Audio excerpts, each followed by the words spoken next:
نوريلكم فيه كيفاش ندار الكليب هذا تاع كرفان تو بغداد.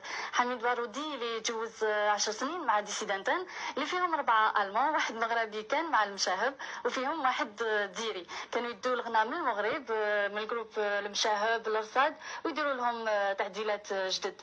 دار معهم 3 تسجيلات والرابع هو كرفان تو بغداد بعد ما جبد روحه من ديسيدنتال. نخليكم البورتاج اللي ندار على لو كليب تاع كرفان تو بغداد حميد بارودي.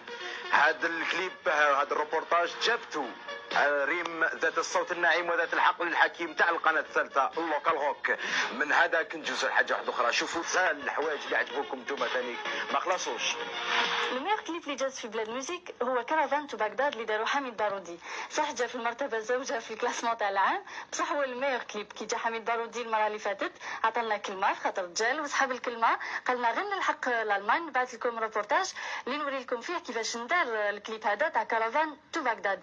حميد بارودي اللي جوز 10 سنين مع ديسيدنتان اللي فيهم 4 ألمان، واحد مغربي كان مع المشاهب وفيهم واحد ديري. كانوا يدوا الغناء من المغرب من الجروب المشاهب الرصاد ويديروا لهم تعديلات جدد.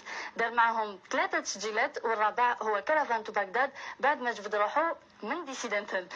نخليكم تشوفوا تبعوا معنا في بلاد ميوزيك تاع اليوم. نقول لكم نتلاقاو في ساعه خير واحده اخرى ان شاء الله. من هذاك الوقت تهلاونا في صحتكم خاطر